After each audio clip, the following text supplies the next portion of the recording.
Hey, welcome back to the Lick of the Week videos. This is video number 2 in our series of exploring up the neck. And the last video we just looked at basically the premise of knowing the chord shapes and the partials as they apply to what you're going to do up the neck on the banjo. Some of the same chord shapes and partials and positions that you're using down the neck you'll also repeat up the neck. Everything above the 12th fret repeats. So the next thing you have to look at is, are you playing a solo or are you playing backup? I like to approach it from a backup perspective first in this video, and then we'll maybe look at a solo. And what we'll do is just pick some kind of song that we can play backup over. I'm going to use the song I Think I'll Stay Around, an old flat Scruggs tune from the 50s. And what we're going to do is try to play our backup up the neck from 12 and above. And again, all your Scruggs backup is based on either a full chord shape or partials of those shapes. So to play good Scruggs style backup up the neck or in the middle of the neck or down the neck means you need to know some Scruggs licks. So if you're not familiar with these positional Scruggs licks, you need to investigate those, get your teacher to show you those, or pick them up off the internet from all the great books on the market. I also have some Lick of the Week videos covering some of the foundational Scruggs backup licks. So I'm just going to kind of go through them, and for the purpose of this video, instead of trying to teach you the licks that you should already know, it will show you the licks and how they operate up the neck. And it's going to be, again, just like you would play in the middle or down the neck, except, you know, being so high up on the neck means everything gets compressed and you have to work around the heel of the banjo. But other than that, it's all the same. So if we were to cover the first verse of the song, I'll try to sing it. I'm not a great lead singer, so hopefully your ears won't bleed. I'm a harmony singer. And it's really hard for me to play backup and sing lead. I can actually do a pretty good job of playing backup licks while I do harmony, because the harmony notes typically don't move around as much as the lead notes do. But I'll give it a shot here. And I'll do the song in G. And this is another thing to keep in mind, is as you use a capo on the banjo, this is also pushing your up the neck area higher up on the fingerboard. So if you were to capo at B, for instance, instead of starting at 12, you would start at 15, or 16 actually. So it's pushing everything up the neck. So you'll eventually run out of space in some of the capoed positions. Capoing in B, definitely capoing in C, will mean that you won't be able to play some of these licks that I'm playing because you just run out of frets. But I'll do this in G so that we'll, you know, have access to the full fingerboard. Now the first line of the song, if I were to vamp the rhythm of this, and again I can vamp everything from 12 and above. You just told me that you're leaving on the special coming down. I love you, dear, but I won't follow. I just think I'll stay around. Okay, so that's a simple kind of clunkety-clunk vamp pattern, just to give you an idea of the outline of the tune. Now let's zoom in and let's look at what I just did vamp-wise. Now you might say, John, I don't really care about vamping everything up the neck. And that's fine, you can vamp anywhere you want, but I just want to show you what's happening up the neck when you vamp. It's the same vamping patterns that you would use down here or lower.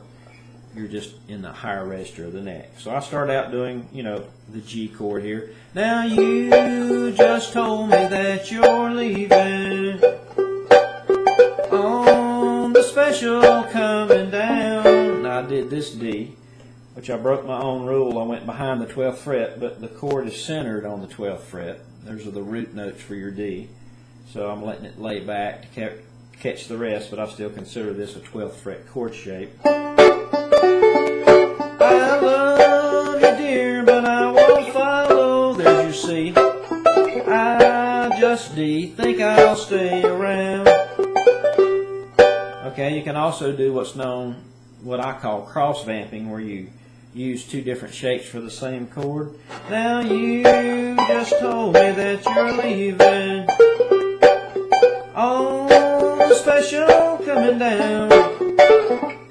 I love you, dear, but I won't follow. I just think I'll stay around. And again, again, you may say, well, I never want to vamp that high on the fingerboard. That's okay. I'm just showing you that it is possible to do that. Now the next step above that would be to do active rolling in the background, what we call rolling backup. And again, I would use the same shapes, and I could break into partials, which we talked about in the previous video. Now you just told me that you're leaving on the special leaving town. I love you, dear, but I won't follow. I just think I'll stay around. And again, it's kind of hard for me to sing lead and do some of this, so hopefully that wasn't too shabby, but you get the idea here. I was using basically the 3-2-1 roll for the most part, but like I said, if I wanted to use partials, I could break away from the full chords and use some of the partials that you're familiar with just up the neck. Now you just told me that you're leaving on the special leaving town. I love you, dear, but I won't follow. I just think I'll stay around. And again, oop, I missed it there at the end.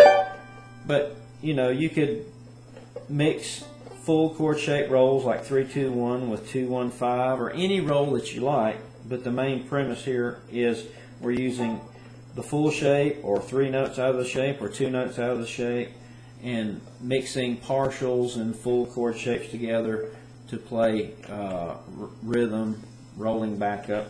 The next step above that up the neck would be to play licks, and the same licks that you learned here that are Scruggs licks you would play in the same spots, but albeit you'd just be in a higher register.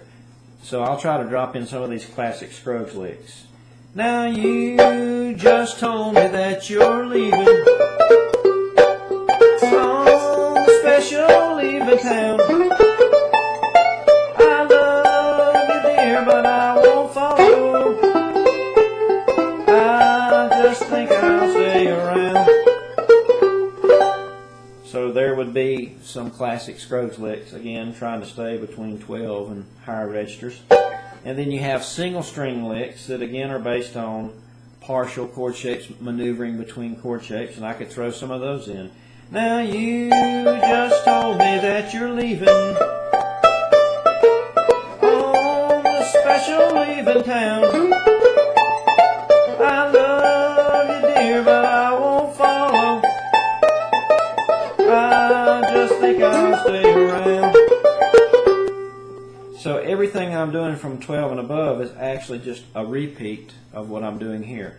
The only modification to your picking right hand would be, you know, maybe playing the X and Y position to soften, sweeten those notes up slightly. And there might be some modification of your hand, like we talked about in the previous video, floating over to play some of these partials. Even some of the full shapes you might want to float over the neck instead of trying to manhandle that heel. But most of the backup licks that well, actually all the backup licks I played here are all just standard licks. I could even go into 2-finger backup mode. Now you just told me that you're leaving on the special leaving town. I love you, dear, but I won't follow. I just think I'll stay around. So again, everything is based on licks that you already know. The only difference is you're playing them above the 12th fret. And physically, the only thing that might change from doing some of the licks here is having to manhandle the neck, if you want to call it that. Reach over that thick neck, reach over that heel, the width of the fingerboard. The spacing of the frets is no different. Now in the next video, what we'll do is go back and maybe try to play a solo to that song or some other tune, or maybe I'll just stick with this song, and we'll see if we can use those same positions to help us play an up the neck break. So I appreciate you watching, and we'll see you next time.